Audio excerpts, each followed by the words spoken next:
الرحیم۔ السلام علیکم۔ پچھلے پارٹ 37 میں ہم نے سنا تھا دجال کی طاقتیں، فلسطین کو تباہ کرنے کا اور دنیا پر حکومت کرنے کا منصوبہ والا خواب۔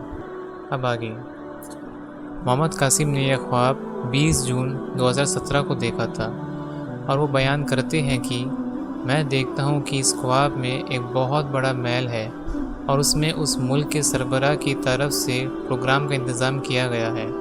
وہاں بہت سے لوگ موجود ہیں اور میں خود کو بھی اس پروگرام میں موجود پاتا ہوں۔ اچانک کچھ ہوتا ہے اور کچھ لوگ وہاں آ کر فائر کرنا شروع کر دیتے ہیں۔ افراتفری مچ جاتی ہے اور لوگ اپنی جان بچانے کے لیے ہر طرف بھاگنے لگتے ہیں۔ محل کے سیکیورٹی گارڈز بھی واپس جواب میں فائر کرتے ہیں اور ان لوگوں کو روک دیتے ہیں۔ جب حالات کچھ بہتر ہوتی ہے تو کوئی ملک کے سربراہ کا نام لے کر کہتا ہے کہ ان کا بیٹا قتل ہو گیا ہے۔ یہ خبر پوری محل میں پھیل جاتی ہے۔ لوگ کہنے لگتے ہیں کہ ملک کا سربراہ کا بیٹا مر گیا ہے، لیکن کسی کو بھی اس کی لاش نہیں ملتی۔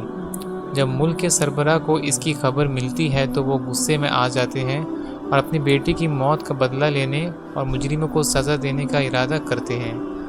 ان کے بیٹی کی اچانک موت کی خبر پوری دنیا میں پھیل جاتی ہے۔ کچھ لوگ کہنے لگتے ہیں کہ اب حالت اور خراب ہونے والے ہیں، کیونکہ یہ عام واقعہ نہیں ہے۔ حکمران بہت ساری طاقت اور وسائل استعمال کرتے ہیں تاکہ مجرموں کا پتہ لگایا جا سکے۔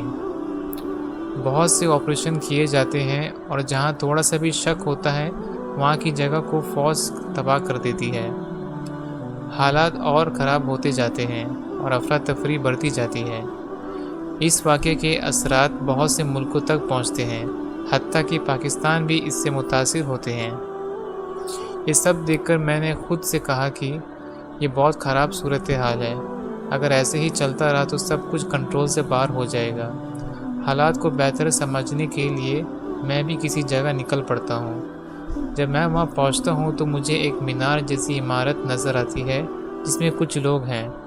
وہ لوگ عمارت سے باہر آتے ہیں اور اچانک دوسری جماعت کے لوگ ان پر فائر کر دیتے ہیں۔ جواب میں وہ بھی فائر کرتے ہیں۔ میں ایک جگہ چھپ جاتا ہوں اور کچھ دیر بعد لگ بھگ سب لوگ گولیاں تبادلے میں مر جاتے ہیں۔ میں باہر آ کر کہتا ہوں کہ ضرور اس عمارت میں کچھ ہے جس کے لیے یہ لوگ یہاں چھپے ہوئے تھے۔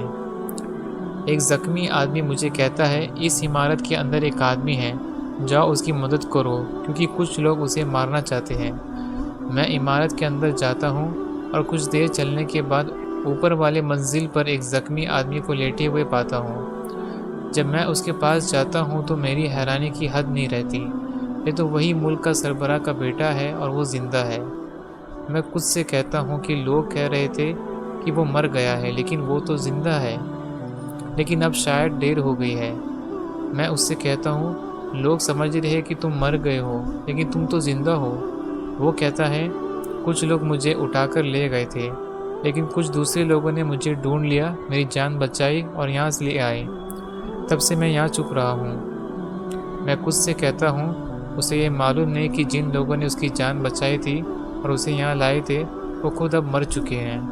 میں اسے کچھ کھانا اور دوا دیتا ہوں اور یہ پلان کرتا ہوں کہ اسے یہاں سے باہر لے جاؤں۔ یہیں پر یہ پارٹ 38 اور یہ خواب ختم ہوتی ہے۔ انشاءاللہ اگلے پارٹ 39 میں ہم سنیں گے کہ مڈل ایسٹ کی تباہی اور اسلامی بنیاد کا قیام والا خواب۔ جزاکم اللہ خیر۔ السلام علیکم ورحمۃ اللہ وبرکاتہ۔